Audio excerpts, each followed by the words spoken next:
Some bus routes get canceled. The buses are scrapped, the stops torn out, the timetables burned.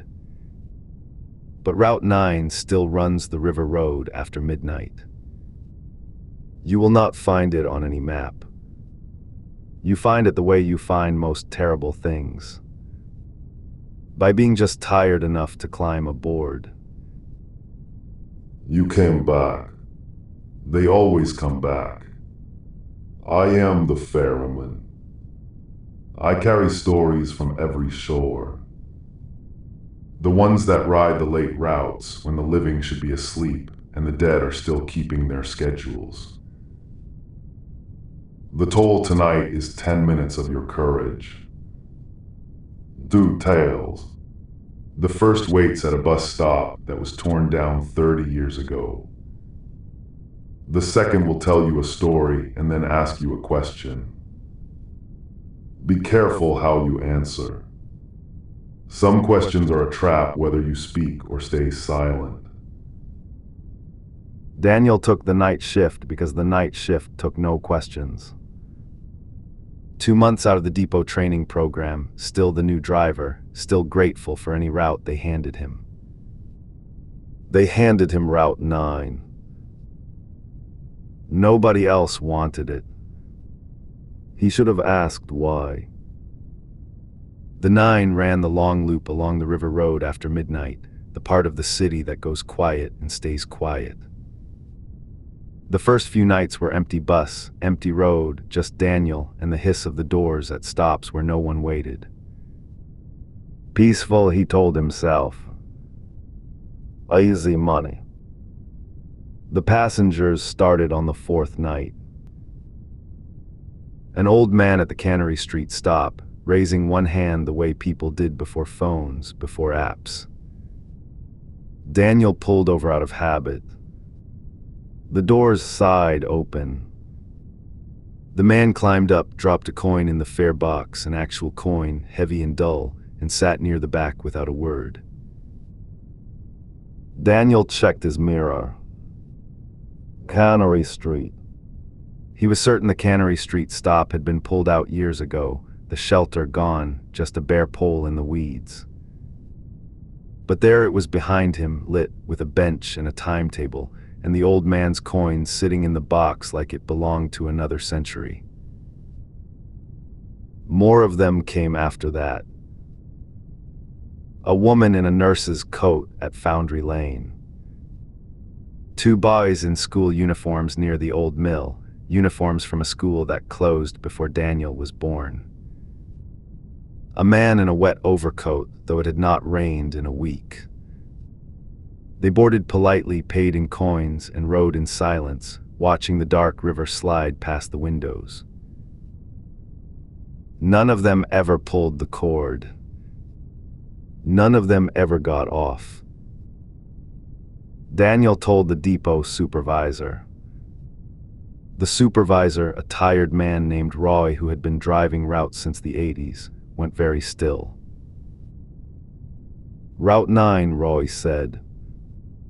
They gave you the 9. He pulled a binder from a shelf nobody touched. Inside was a newspaper clipping, soft and yellow with age. Route 9 night service discontinued. A bus that went off the river road in heavy fog, through the guardrail into the water. The driver and 11 passengers. They recovered the bus. They never recovered everyone. The route was retired that same week, Roy said. Out of respect. There is no Route 9 anymore, son. Hasn't been for 30 years. Daniel almost laughed. He drove the 9 every night. He had the keys in his pocket right now. He went down to the lot to prove it. Bay 9 was empty. Just an oil stain in the shape of a bus, and a number stenciled on the concrete, faded almost to nothing. He drove that night anyway. He did not know how to stop. The passengers boarded at their dead stops. The coins dropped one by one. And at the river bend, where the road curves hard against the black water, Daniel finally looked at himself in the wide mirror over the windshield. The one angled to watch the aisle. He could see every passenger. The old man, the nurse, the two boys, the man in the wet coat. He could not see the driver's seat. It held no reflection at all. He understood then the way you understand a thing you have always half known. He had not been hired to drive the living. He had gone off the river road on his fourth night in the fog, and the depot paperwork that said otherwise was only the part of him that still wanted to clock out and go home. So he kept driving. It was the only kindness left. To take them slowly around the loop past their old stops, so none of them had to wait alone in the dark. And then last week, a young woman boarded at a stop that was real.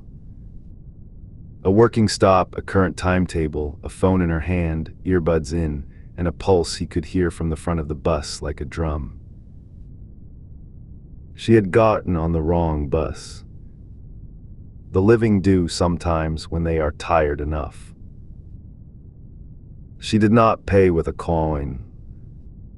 She tapped her card and the reader beeped, bright and modern and wrong. Daniel watched her in the mirror. She had a reflection.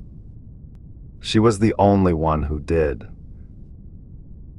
The next stop was the river bend. And for the first time in 30 years, Daniel had to decide.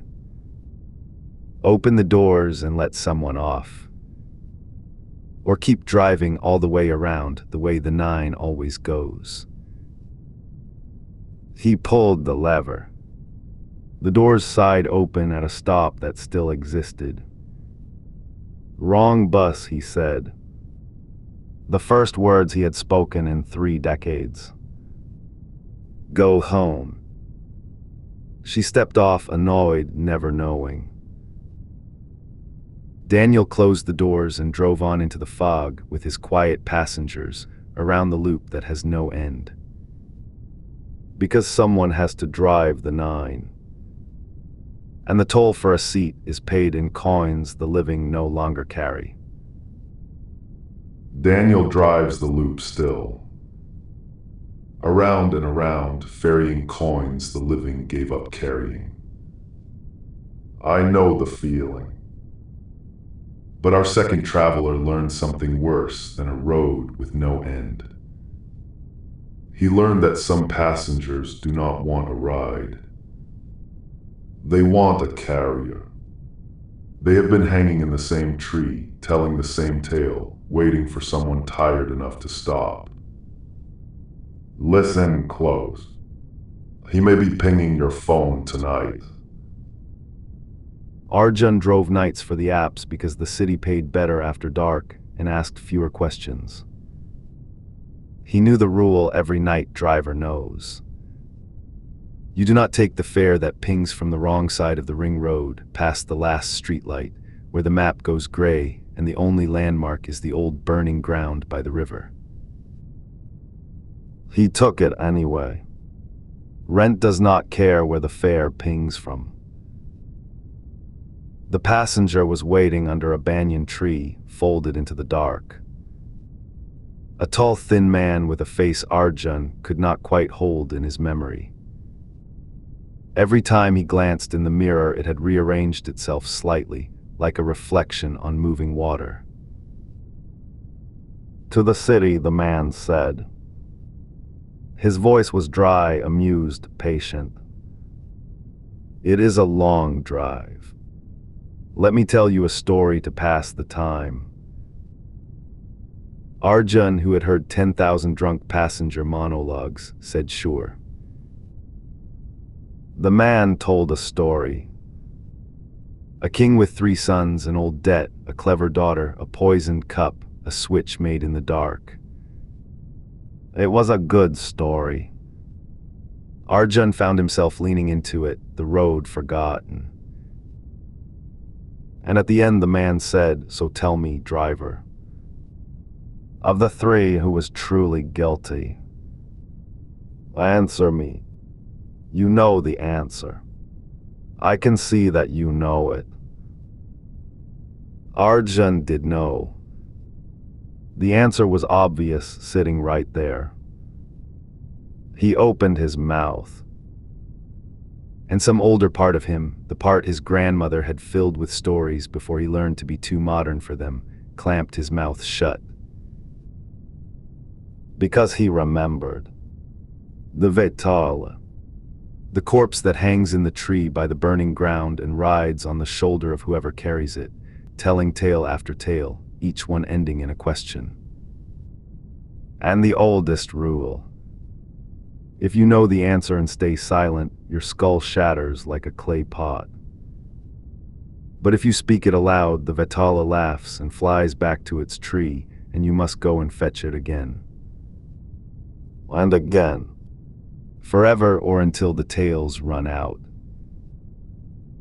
Arjun's head began to ache.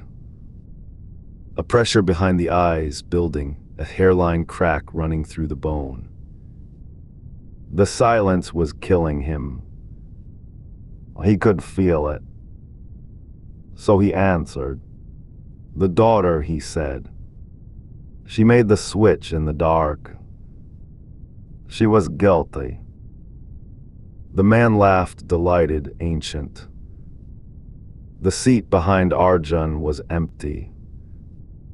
The car was alone on the gray road, its nose pointed back toward the banyan tree, though Arjun did not remember turning around. He drove back. He did not know how to do anything else. The man was waiting under the tree, folded into the dark. Again the man said, climbing in. I have so many. 23 more by my count. That was the first night. Arjun has been driving the man for a long time now. Each night a story. Each story a question. Each question the same impossible choice. Stay silent and die, or answer and drive him back. His phone stopped showing fares weeks ago. The fuel gauge never moves. When he tries to picture his family's faces, he finds them rearranged, like the passengers, like water. Tonight the man tells the 25th story. The last one. And at the end, he does not ask about kings or daughters. He asks, here is the final riddle, driver. A man drives a corpse from the burning ground every night. He cannot stop. He cannot go home. His face no longer holds in any mirror. Tell me, which of the 2 of us is the living man and which is the Vetala? And Arjun understands, the way you understand a thing you have always half known. He looks in the mirror. The passenger has a face now. A clear, settled, ordinary face. The face of a tired man who only wants to go home. It is Arjun's face. The thing in the driver's seat, the thing that has been driving all this time, has no reflection at all. He knows the answer. It is sitting right there, obvious.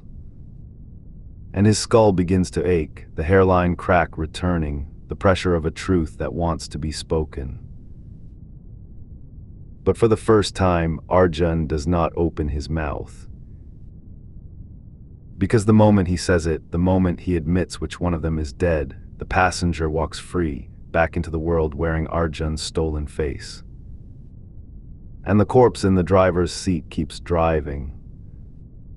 forever, carrying the next fool who pings from the wrong side of the ring road.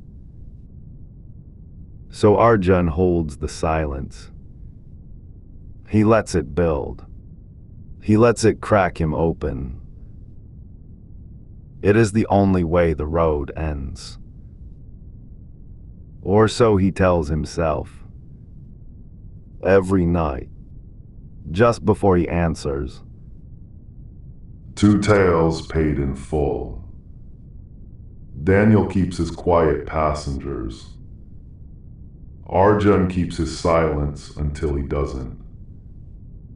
And you are still here, which means the toll is paid and the crossing is yours. So tell me before you go, if you had to choose, would you rather drive a road that never ends or carry a passenger who never stops talking? Leave your answer below. Penny remembers everyone.